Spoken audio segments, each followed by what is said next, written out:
Bapak, Ibu, saudara-saudari terkasih dalam Kristus, ada satu pertanyaan yang mengganggu saya dan juga mungkin mengganggu banyak orang, ya, banyak orang yang percaya dan beriman kepada Tuhan Yesus, yaitu sudah hidup baik dan benar sesuai perintah Tuhan, mengapa masih tertimpa musibah besar?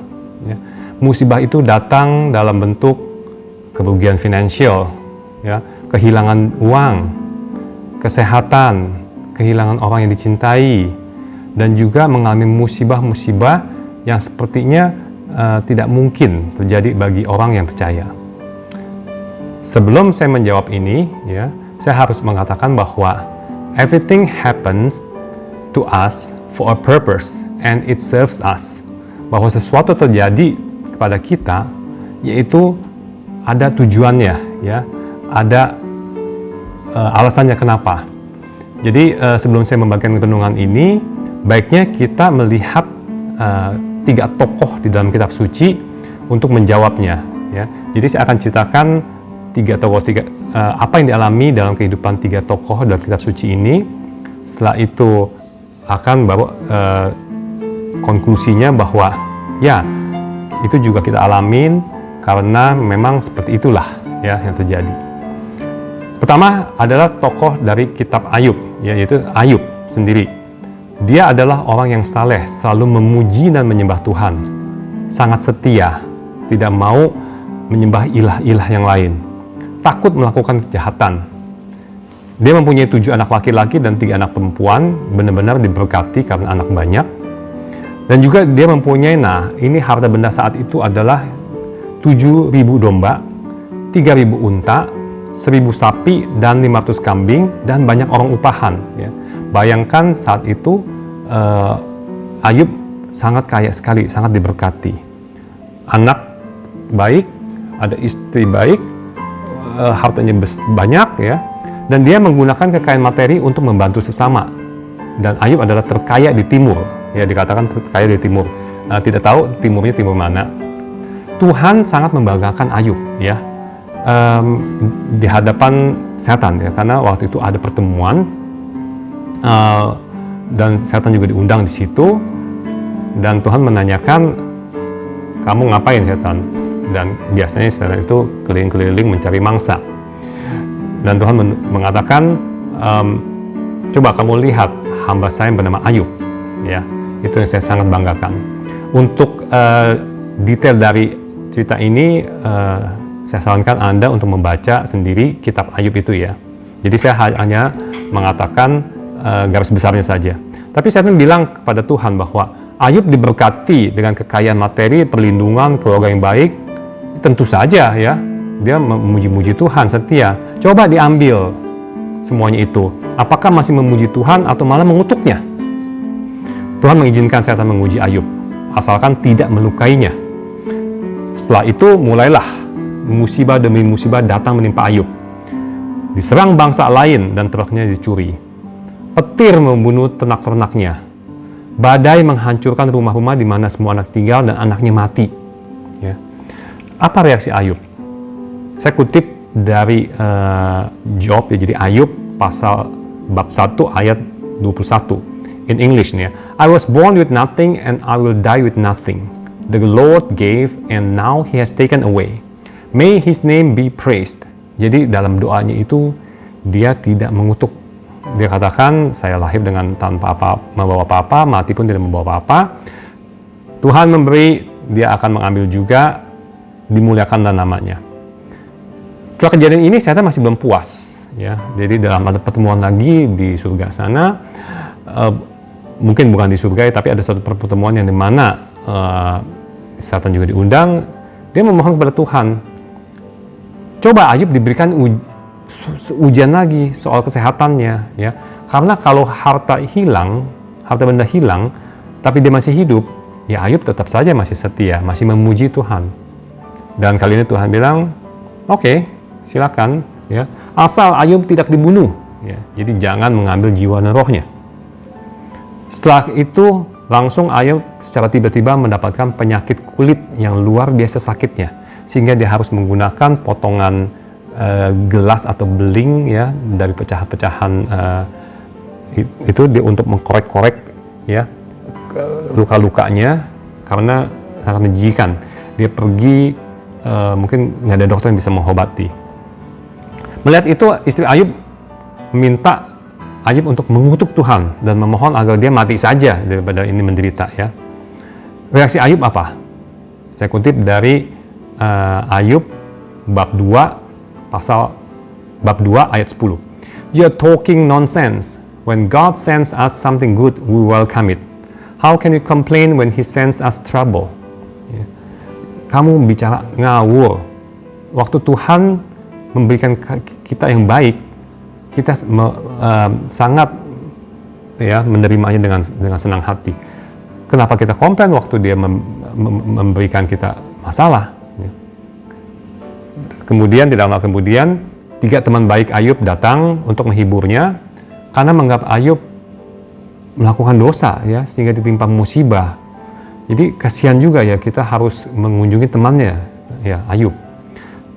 Karena apa? Karena pandangan bangsa Yahudi saat itu adalah jika orang yang diberkati Tuhan maka dijauhkan dari semua malapetaka, kesulitan, musibah, dan kejahatan. Tapi Ayub membantah perkataan teman itu dan dia jadi sebel. Karena bukan menghibur, malah menghakimi. Ayub berdoa kepada Tuhan, minta agar dia ya tidak dilahirkan saja. Ya lihat, kita lihat Ayub orang yang setia dan taat kepada Tuhan. Akhirnya pun lama-lama dia tidak tahan ya. Dia minta tidak dilahirkan saja Tuhan, supaya tidak menderita seperti ini. Ya, dia mulai komplain atas kondisinya. Ya, mulai mengingat betapa indahnya masa lalu waktu semuanya diberkati. Ya, sekarang dia merasa ditinggalkan. Sepertinya Tuhannya sudah nggak peduli lagi dengan dia.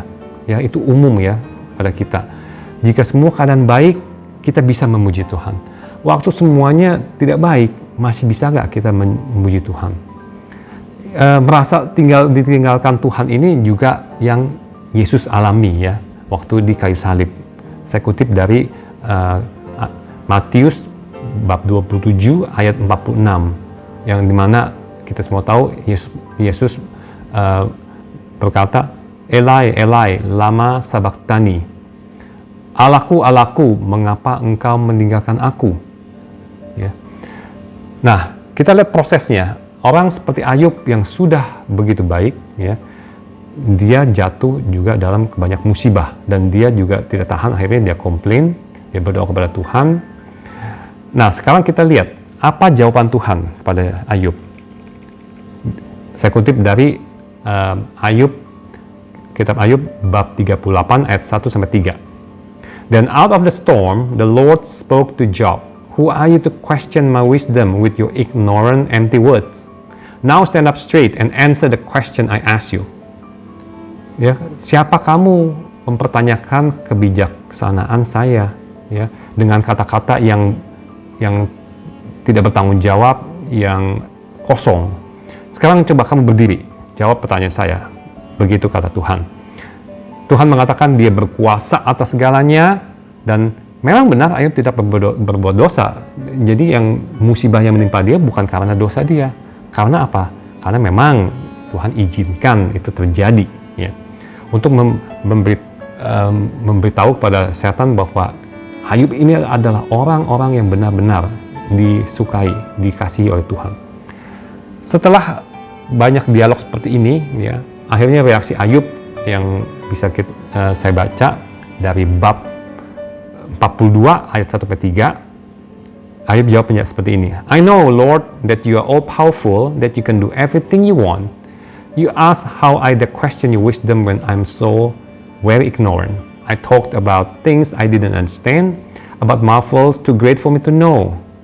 Ayub akhirnya mengakui bahwa Tuhan, engkau adalah masa yang maha kuasa.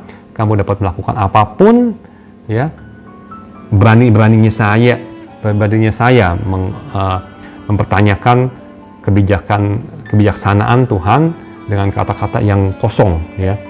Saya mengatakan sesuatu yang saya tidak mengerti, ya, terlalu besar sekali untuk saya pahami. Nah, akhir cerita dari Ayub ini adalah setelah dia mengakui semua ini, maka Tuhan memulihkan kesehatan Ayub, ya, penyakitnya semua hilang, dan kekayaan materinya dilipat gandakan, ya, menjadi 14.000 domba, 6.000 unta, 2.000 sapi, 1.000 kambing, dan dia kembali mendapatkan 7 anak pria dan 3 anak perempuan, dan tutup usia di usia 140 tahun. Ya, kita lihat contoh Ayub. Sekarang kedua, ada contoh lagi. Tokoh yang kedua adalah dari kitab Tobit, yaitu Tobit sendiri sebagai pemeran utamanya. Tobit jujur berbuat benar, dia selalu menguburkan mayat orang Yahudi yang dibunuh oleh penguasa atau penjajah saat itu. Itu tindakan yang berani dan memang mengandung resiko. Tetangga-tetangganya dan teman-temannya yang lain nggak berani, ya, cuman Tobit yang berani melakukan itu. Dia menggunakan uang untuk membantu orang susah, ya. Dia sangat setia kepada Tuhan dan hukum Taurat. Atas berkat Tuhan, dia pun akhirnya mendapat posisi sebagai di posisi procurement, yaitu pembelian untuk kaisar, ya. Pembelian untuk barang-barang keperluan kaisar dari bangsa penjajah itu. Jadi dia bekerja di dalam kerajaan, suatu posisi yang tinggi, karena procurement atau pembelian itu tempat yang basah. Zaman sekarang ini banyak sekali iming-iming, ya, bisa korupsi di bagian pembelian itu. Tapi dia tidak melakukan hal-hal yang tidak terpuji, karena dia adalah orang yang taat setia dan saleh dan takut akan Tuhan. Nah, Tobit ini suatu malam setelah dia bersih-bersih, dia mandi, dia keluar, ya, di ruangan terbuka, matanya kejatuhan kotoran burung gereja dan akhirnya membuat menjadi buta, ya. Dia pergi ke dokter mencari untuk pengobatan, dan makin pergi malah makin menderita dan akhirnya menjadi buta. Nah, mulailah kejadian musibah di dalam ini. Gara-gara dia buta, dia tidak bisa kerja, ya. Dia tidak bisa bekerja, akhirnya apa? Dia tidak ada penghasilan, ya. Akhirnya sang istri lah yang harus bekerja. Dia mengambil jahitan atau mengambil pekerjaan yang bisa dikerjaan oleh seorang ibu rumah tangga, dan akhirnya itu membuat hubungan Tobit dengan istrinya ribut, karena sekarang istrinya harus yang kerja, dia tidak kerja, nggak bisa kerja, dan dia curiga juga waktu istrinya bawa pulang upah dan juga seekor kambing, ya, dibilang ini pemberian dari si pemberi kerja, dari bosnya, gitu. Tapi Tobit curiga, jangan-jangan istri saya selingkuh nih, ya, masa begitu baiknya bos mau memberikan seekor kambing. Nah, setelah Tobit mengalami kejadian ini, apa reaksinya? Kita sama-sama baca dari ayat ini. Tobit bab 3 ayat 6. Now you treat me as you please, God. Take my life away and free me from this world. Let my body return to the earth. I would be better off dead. I'm tormented by insults I don't deserve and weighed down with despair. Lord, give command. Bring all my troubles to an end. Take me to my eternal rest. Do not reject my prayer. I'd rather die than live in misery and face such cruel insults. Singkat kata, Tobit pun merasa lebih baik, saya mati saja kalau begini, ya. Buat apa saya hidup dalam penderitaan? Nah, di saat yang bersamaan di kota lain dari Tobit tinggal, ada seorang wanita namanya Sarah. Dia juga sangat taat dan setia, ya. Dia tidak mengikuti ilah-ilah dari bangsa asing lain. Dia berdoa kepada Tuhan karena dia sudah menikah 7 kali dan suaminya meninggal semua, ya. Ini dia mendapat cemoohan, ledekan dari pembantu-pembantu wanitanya. Dibilang ini ya seorang wanita yang memakan suami, ya. Dia tidak tahan sekali akan ujian yang didapat ini. Dia juga seperti mengeluh, komplain, kenapa saya sudah hidup benar dan baik tapi diberikan musibah seperti ini. Dan Tuhan adalah Maha Pengasih dan Maha Penyayang. Dia mendengarkan doa Tobit dan Sarah. Lalu dia mengirimkan malaikat Rafael untuk membantu mereka, ya. Kita akan lihat bagaimana cara Tuhan melalui malaikat Rafael membantu Tobit dan Sarah ini, ya. Jadi secara singkat, Tuhan mengirimkan malaikat Rafael, tapi malaikat Rafael datang dalam keluarga Tobit, memperkenalkan dirinya sebagai Azarias ya. Waktu itu Tobit sudah mulai tua dan dia pikir tidak ada penghasilan. Dia ingat waktu dulu dia pernah menitipkan uang ya kepada Gabael, seorang temannya di kota lain. Cukup banyak uangnya ya, 600 keping perak ya. Nah, dia minta Tobit untuk ambil karena sekarang dia nggak ada penghasilan, dia keluarga butuh. Dan Tobit mengutus anaknya itu Tobias, dia pergi, tentu harus ditemani ya, dan dia cari-cari, ketemulah Azarias yang mana kita tahu adalah malaikat Rafael ya. Dan malaikat Rafael menemani terus ya. Untuk detailnya Anda bisa baca di kitab Tobit ya. Dan akhirnya Azarias ini justru yang menolong Tobias ya. Akhirnya ketemu Gabaelnya, uang diterima dengan selamat, dan juga dia dipertemukan dengan Sarah yang ternyata masih ada hubungan saudara, dan mereka menikah. Dan kali ini waktu mereka menikah, Tobias tidak mati. Karena apa? Karena sudah dilindungi oleh malaikat Rafael ini yang akhirnya mengusir ada roh jahat yang mengganggu Sarah ya. Dan itu, kemudian mereka berdua pulang ya, menemui ayahnya Tobit, dan mereka dapat dari empedu sebuah ikan yang akhirnya digunakan untuk menetes mata Tobit sehingga akhirnya sembuh ya. Dan singkat kata, Tobias pun akhirnya setelah Tobit dan istri meninggal, dikuburkan, dia mewarisi semua kemilikan dari ayahnya, dan akhirnya Tobias pindah ke Ekbatana, yaitu di Media, dan bersama mertua tinggal cukup lama sampai mertua juga meninggal. Dan kita lihat akhirnya Tobias mewarisi harta dari ayahnya Tobit dan juga dari Ragel mertuanya. Tobit meninggal di usia 112 tahun, ya, panjang umur. Kita lihat lagi tokoh ketiga, yaitu dari kitab Ruth. Kitab Ruth bercerita mengenai keluarga Elimelek dan Naomi dari bangsa Israel pindah ke Bethlehem, ke Moab, karena saat itu ada bencana kelaparan. Di sana mereka mempunyai 2 anak ya, laki-laki, dan menikah dengan 2 wanita Moab ya. Hidup mereka bahagia ya. Tapi suatu ketika suaminya tiba-tiba meninggal ya, nggak tahu karena apa. Dan tidak lama kemudian, 10 tahun kemudian setelah menikah, 2 anak laki-laki ini pun dari Naomi meninggal. Jadi tinggal sendiri Naomi menjadi janda. Dan perlu kita ketahui, menjadi janda adalah suatu penderitaan besar di adat, di budaya Israel, di bangsa Israel. Ruth yang adalah salah satu menantunya, yaitu orang asing bangsa Moab, yang menikah dengan anak Naomi ya, memilih mengikuti Naomi pulang ke Bethlehem, karena Naomi di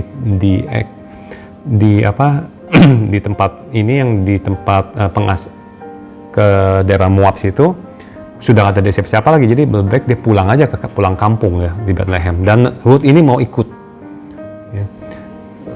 Tapi akhirnya awalnya si Naomi nggak mau kasih Ruth ikut pulang, tapi akhirnya Ruth maksa dia ikut sama Naomi. Dan satu lagi, Orpa, yaitu menantu perempuannya, disuruh pulanglah ke orang tua kamu, karena percuma kamu ikut saya, udah buat apa lagi ya, anak saya pun sudah mati, nggak bisa lagi saya melahirkan anak untuk menikah dengan kalian ya.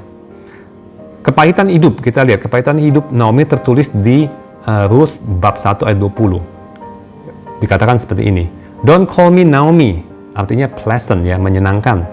She answered, "Call me Marah," bitter, yaitu pahit ya, "because Almighty God has made my life bitter." Naomi mengatakan ini waktu ketemu teman-teman saudara-saudaranya di Bethlehem yang melihat, "Oh, Naomi, kau pulang lagi ya dengan satu mantu wanita ya." Nggak bawa apa-apa ya. Waktu dia pergi dari Bethlehem, dia masih membawa sesuatu, membawa harta bendanya. Pas lagi pulang dari Moab ke Bethlehem, malahan tangannya kosong. Nah, Ruth ini, yaitu kita harus mengacungkan jempol ya, bahwa sebagai bangsa asing pun dia mau ikut Ruth, dan dia katakan ini di Ruth bab 1 ayat 16 sampai 17. But Ruth answered, ya, waktu Naomi bilang, "Kamu pulang aja dah." Jawaban Ruth seperti ini, "Don't ask me to leave you. Let me go with you." Wherever you go, I will go. Wherever you live, I will live. Your people will be my people, and your God will be my God. Wherever you die, I will die, and that is where I will be buried. May the Lord's worst punishment come upon me if I let anything but death separate me from you. Jangan suruh saya pergi, ya. Kemana kamu pergi saya ikut, kemana kamu tinggal saya ikut. Bangsamu menjadi bangsaku, Tuhanmu menjadi Tuhanku. Di mana kamu mati, saya juga mati. Dan disitulah saya akan dikuburkan juga.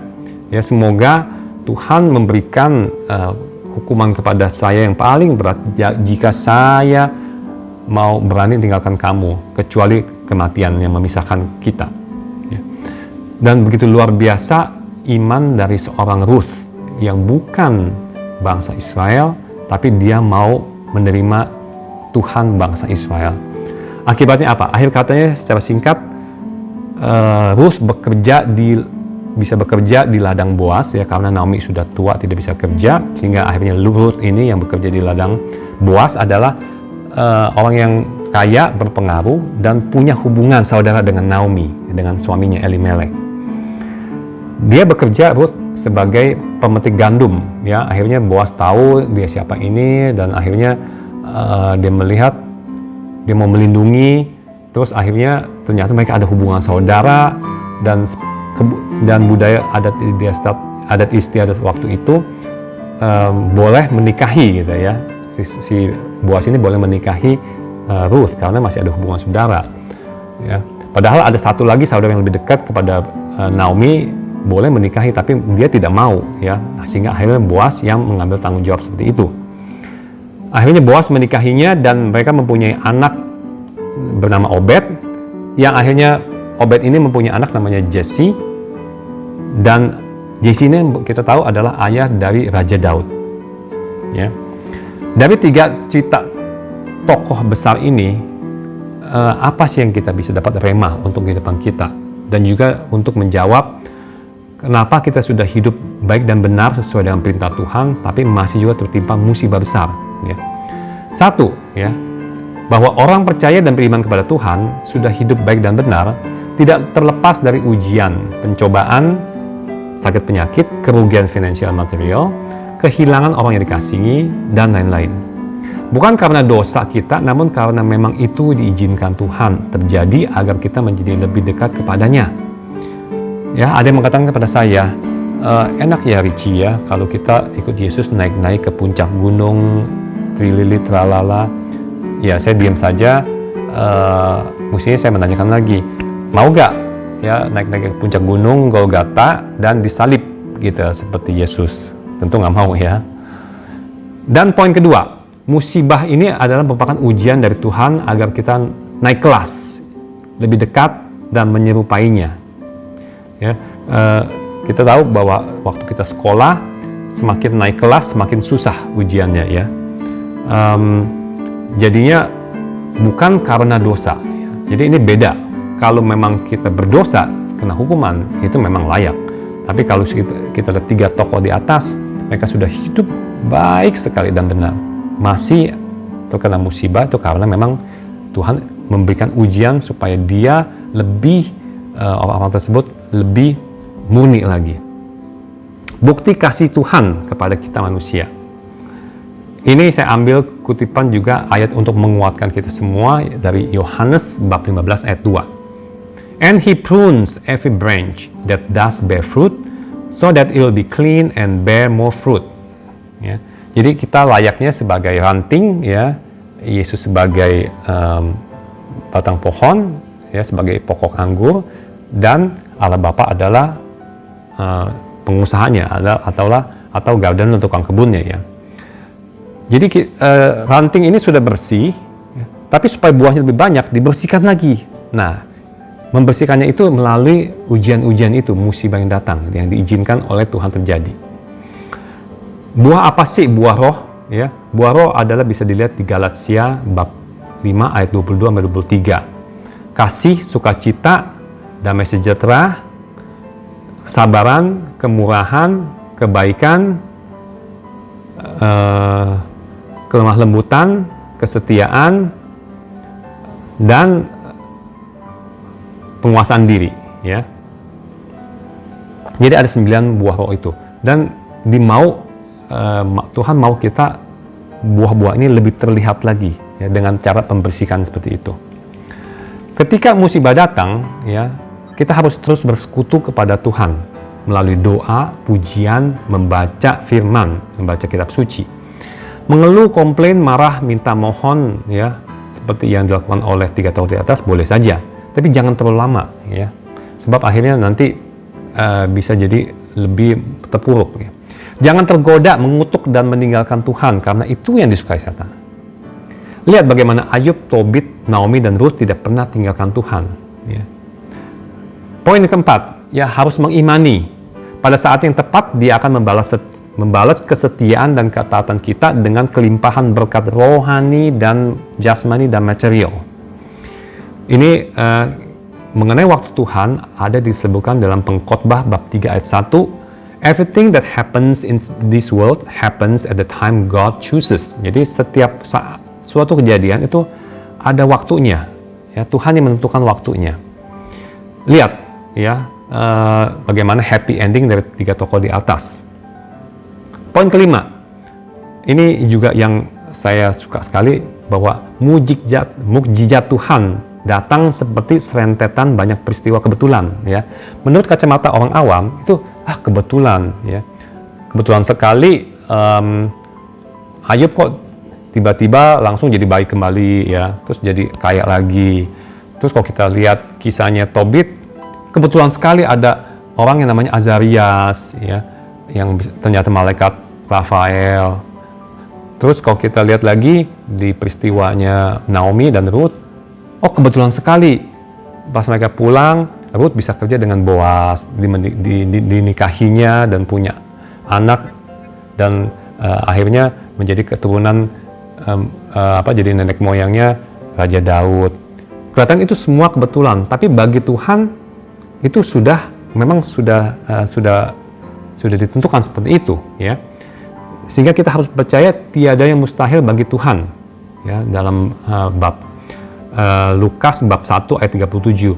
For there is nothing that God cannot do. Tidak ada sesuatu pun yang mustahil bagi Tuhan dan bagi orang percaya. Ya, ini cukup panjang bahasannya, saya akan bikin singkat. Ini untuk menguatkan kita semua bahwa orang benar dan baik sama seperti orang lain, ya. Cuman kita punya Tuhan yang luar biasa, yang maha penyayang, maha pengasih, maha kuasa, maha hebat, dan Dia akan membalas, ya, kita dengan kelimpahan berkat rohani dan material dan jasmani bila kita taat dan setia terus kepadanya. Semoga renungan yang saya bawakan ini memberikan semangat dan juga memberikan rema kehidupan kepada kita semua. Baik, Tuhan memberkati kita semua.